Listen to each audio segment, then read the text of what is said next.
आरोग्य विभागाच्या भरतीचा गोंधळ कायम असताना क आणि डचे पेपर फुटले आहेत.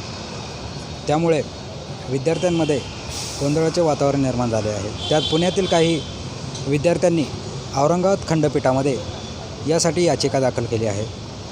आपल्याबरोबर पुण्यातून काही विद्यार्थी यावर बोलण्यासाठी आहेत. नेमकी तुमची काय मागणी आणि सरकारकडं काय मागणी करता या संदर्भात? आमची पहिली प्रमुख मागणी आहे, गट आरोग्य विभागाची झालेली परीक्षा गट क आणि डची तात्काळ रद्द करावी सरकारनं.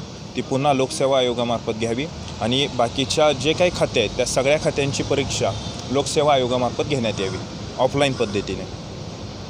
तुमची काय खंडपीठात याचिका दाखल केली, त्यावर काय सुनावणी झाली? पुढे काय गुन्हा दाखल झाला? आम्ही गेल्या आठवड्यामध्ये औरंगाबाद खंडपीठामध्ये याचिका दाखल केली होती. त्याच्यावर काल पहिली सुनावणी झाली आणि म्हणजे खंडपीठाने असं सांगितलं की सरकारला तुमचं 15 दिवसात तुमचे काय म्हणणं आहे ते सादर करा.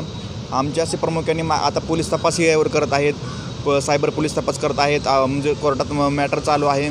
तर ही दोन्हीही निकाल न लावू नयेत, हे राखून ठेवावेत आणि जोपर्यंत पोलीस तपास होत नाही, कोर्टाचे स्टेटमेंट येत नाही, तोपर्यंत ही होल्डवर ठेवण्यात यावी एक्झाम आणि ही दोन्ही परीक्षा रद्द कराव्यात आणि नंतर MPSCकडे वगैरे करून घेण्यात याव्यात. त्या दोन्ही परीक्षांमध्ये खूप मोठ्या प्रमाणात गैरव्यवहार झाला आहे आणि असा आमचा थेट आरोप आहे. नाहीतर आमच्याकडे जे पुरावेसुद्धा आहेत, आम्ही उगाच आरोप करत नाही आहे, आमच्याकडे पुरावे आहेत तेव्हा मी बोलतो आहे. आणि जर महाराष्ट्रामध्ये गोरगरिबांची विद्यार्थी नोकऱ्या लागायची असतील तरी सगळ्या म्हणजे सरळ सेवेमार्फत परीक्षा घेण्यात येणाऱ्या MPSCकडे वर्ग करून घेण्यात याव्यात, तरच गोरगरिबांची पूर्ण नोकऱ्या लागतील, अन्यथा ही बेरोजगारच राहणार. आरोग्यमंत्र्यांनी याबाबत काय स्टेटमेंट दिले की नाही? आरोग्यमंत्री याच्याबाबत काही बोलायलाच तयार नाही. तर ते तर असं म्हणतायत की म्हणजे मी निकाल कधी लावू असं ते याला पडलेलं आहे. म्हणजे एक तर पैसे घेतले असतील किंवा त्यांचं काही कारण असेल, पण निकाल कधी लावू, निकाल लावण्याची ते गडबड करत आहेत.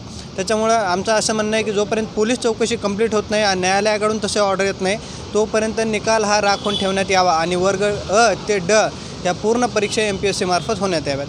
अदरवाईज हा निकाल लागू नये. विद्यार्थ्यांची मागणी आहे की अ आणि डचे पेपर जोपर्यंत तपास पूर्ण होत नाही तोपर्यंत घेण्यात येऊ नये. प्रशांत श्रीमंदिलकर, लेट्सअप मराठी, पुणे.